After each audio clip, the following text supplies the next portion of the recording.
Много векове са изминали от разговора на великия създател на Велика България, Канко брат, с неговите синове за необходимостта от единство.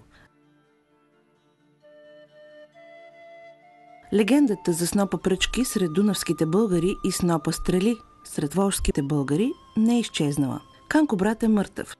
Синовете не изпълниха завета на своя баща винаги да бъдат заедно в трудни моменти. Създадената с толкова труд и мъки Велика България е в руини. Всеки от синовете поема своя път и историческа съдба. Най-големият син Бат Боян упорито удържа натиска на хазарите, докато останалите братя се изтеглят. Накрая е принуден да им стане васал. Аспарух повежда своята орда на запад, с част от нея временно се установява в Онгъла и през 680 година, след блестящата победа над император Константин IV Пагонат, преминава Дунав и поставя основите на новата Дунавска България. Ацтек и Кубер са назначени от баща си за съуправители на българските владения западно от Карпатите в Панония, Унгария. Хазарските орди достигат и до тях. Решението е взето. Кубер тръгва на юг и се установява в днешна Македония и Солунско. Ацтек продължава на запад и след редица трагични инциденти се установява в Италия, близо до Неапол, в съвременната област Кампобасо. Там неговата орда, вследствие на асимилационните процеси, е протопена в Италийско море. Котрак тръгва на север по поречието на великата река Волга. Стига до мястото, където тя се слива с Кама. Там създава своята Волжско-Камска България. Така на световната арена остават да съществуват две Българии – Волжската и нашата Дунавска България. В нашия филм се разказва за другата Волжската България, за нашите далечни братовчеди, живеещи на хиляди километра от тук. Пристигнали в новата родина, българите на Котрак с радост установяват, че пасищата също така са тучни, реките пълни с риба, а горите с дивеч. За този етап от преселението разказва научния сътрудник към Българския архитектурно-исторически музей резерват в град Болгар, кандидатът на историческите науки Джамал Мухамед Шин. Но памятники конца 7-го, начала 8 веков, ученые более южных территорий, например, Самарской, Ульяновской области находят. И у нас есть памятники, относящиеся начала 8 века. Это могильники Тангирский, Башатарханский, Уренский, Кайвыльские могильники, где, значит, есть погребение 8 века. Но материальная культура этого периода у нас не обнаружена, потому что фактически эти люди жили, возможно, кочевой образ жизни вели, и поэтому пока эти памятники не обнаружены. И вторая волна идет уже Болгар 9 века.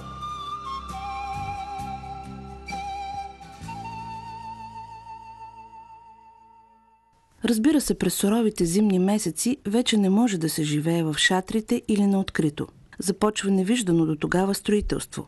Селищата никнат като гъби. В новата родина всички се възхищават на гордия Болгар, прославения с науката и занаятите биляр, градовете крепости Ела-Бога на изток и Мором на запад. Местните жители, крайни индивидуалисти, с удивление наблюдават пришелците. Те се възхищават от новите за това време технологии, използвани във всички области на живота – държавно управление, земеделие, занаяти, лов и риболов. И както става в такива случаи, контактите между местните жители и пришелците се задълбочават. Постепенно новите порядки се приемат от всички. Новата държава получава така нужната и консолидация. Тя се постига не само с превъзходството на икономиката, политиката, културата и тангрианската религия, а и от създаването на чисто човешки взаимоотношения между различните народностни групи. За взаимовръзката между тези фактори и особено между политиката и религията говори световно известният историк, източниковед Фаргат Габдул Хамитович Нурутдинов Тухчи Ал-Булгари.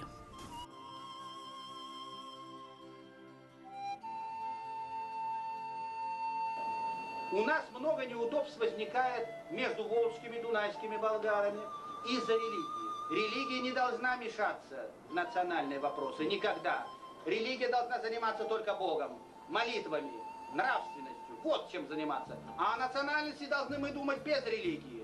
Если мы будем сюда примешивать в национальное религиозное, тогда у нас разброд такой получится страшный. Ни в коем случае религию не приплетайте. Никогда.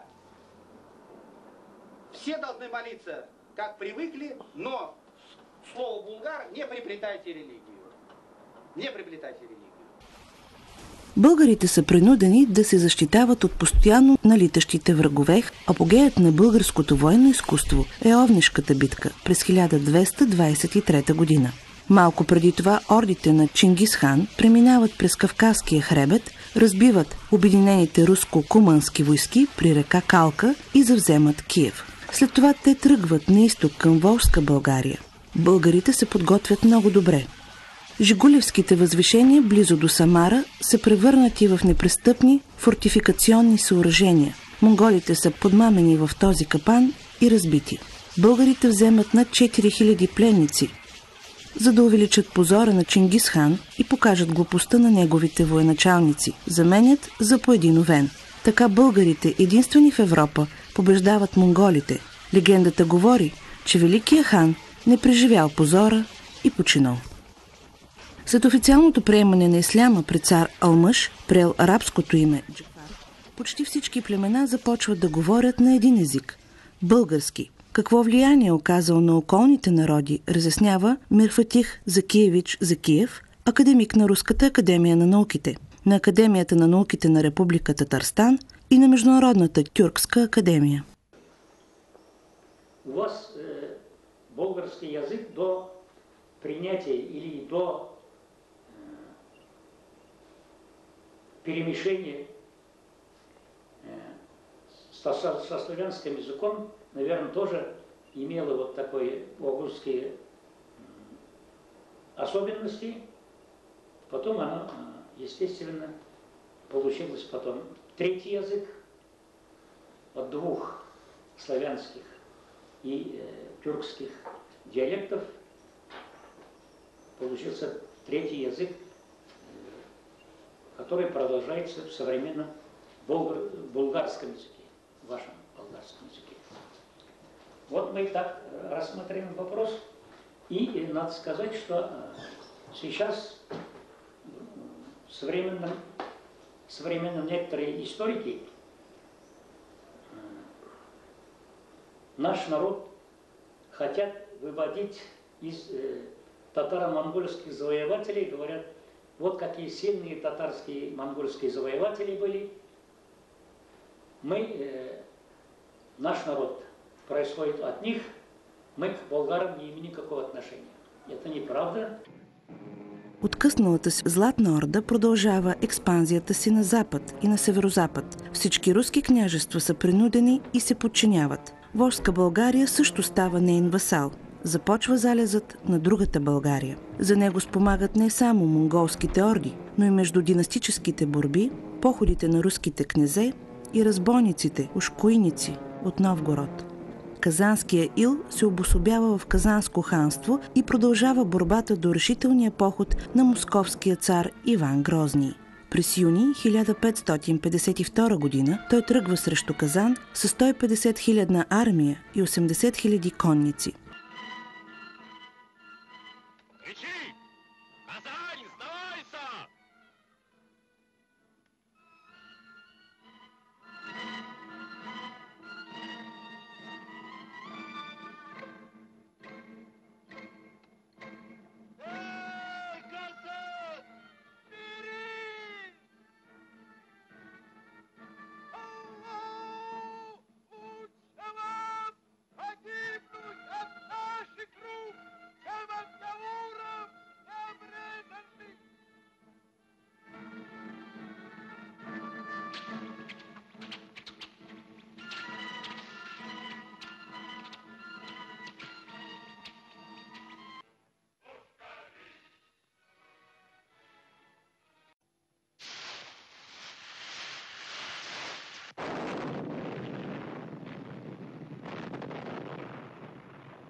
Казан пада.